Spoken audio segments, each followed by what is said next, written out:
মমতা ব্যানার্জি ঢপ যে মিথ্যাবাদী তার প্রমাণ আজকে মহিলারা সন্দেশখালী তার প্রমাণ দিয়েছে। এই বিষয়ে সন্দেশখালীর যে ঘটনাটা ঘটেছে আজকে বাংলার জন্য দুঃখজনক ঘটনা আর লজ্জা যে মমতা ব্যানার্জি মাইক নিয়ে স্টেজে বড় বড় কথা বলে আমি মা বোনেদের জন্য এই করেছি সেই করেছি, এ সিঁড়ি ও সিঁড়ি রূপশ্রী যুবশ্রী কন্যাশ্রী বিচ্ছিরিটা করছে সেটা আর বলে না। মমতা ব্যানার্জির মুখোশ সেটা ওখানকার মা বোনেরা বাংলার মানুষের সামনে তুলে ধরেছে। আর তানার যা সঙ্গপঙ্গ গুন্ডা বাহিনী যা পুষে রেখেছে তারা তো যেতে দেবে না। আইএসএফ সেখানে গেলে তো আরও সত্যটা উদ্ঘাটন হবে, সত্য সেখানকার মানুষের কি অভাব অভিযোগ সেগুলো তো সব তো তুলে ধরবে।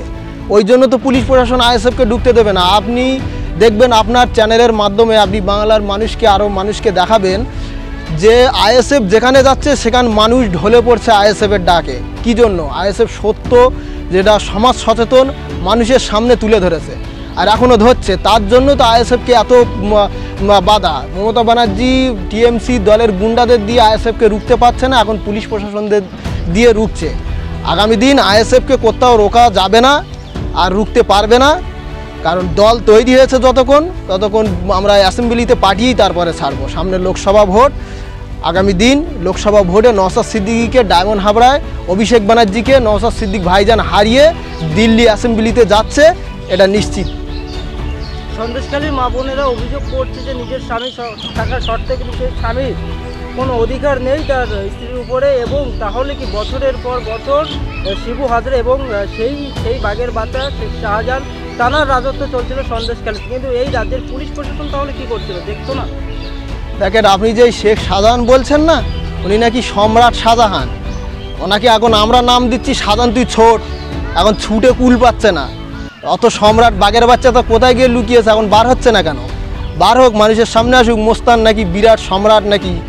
এখন এত দুর্নীতি করেছে, এত জায়গায় ঢুকে গেছে, এত গর্তের ভিতরে ঢুকে গেছে, এখন বার হওয়ার সুযোগ পাচ্ছে না, সাহস পাচ্ছে না। তার জন্য ওই যে আরও যে গুন্ডা বাহিনী সবগুলো পুষে রেখেছে সব তো গুন্ডা, ওই গুন্ডাদের জন্যই তো সাধারণ মানুষ এতদিন কথা বলতে পারতো না। আজকে মা বোনেরা সেখানে ঝ্যাঁটা লাঠি নিয়ে বার হয়েছে সেই সব গুন্ডাদের তাড়ানোর জন্য। আজকে সেই গুন্ডারা এখন দেখছিলাম ভিডিও ফুটেজে নৌকা থেকে নদীতে লাফ মারছে ভয়তে। জনগণের জনরোষ আলাদা, জনগণ শেষ কথা বলে। আজকে সেখানকার মানুষ জনগণ ঢলে পড়েছে, ন্যায়ের বিরুদ্ধে লড়তে শিখেছে।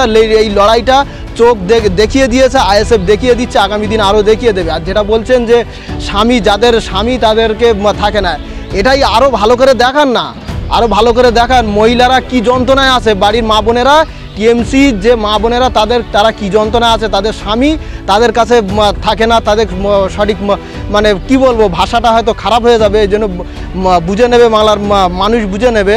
আর তাদের কাছে থাকে না, তাদের স্বামী কোথায় যায়, কোথায় থাকে, কি থাকে, তাদের বাড়ির বউরা গিন্নিরা জানে না। এখন এই যে সন্দেশখালীর মা বোনেরা যেটা করেছে এটা সঠিক কাজ করেছে। আইএসএফ মা বোনেদেরকে ধন্যবাদ জানায় এবং আগামী দিন সংগ্রামী অভিনন্দন জানাচ্ছে। আগামী দিন লড়াই সংগ্রামে আইএসএফকে সাথ দেওয়ার জন্য আগামী দিন আবার আইএসএফ ডাক দিচ্ছে, তারা যেন সাথ দেয়।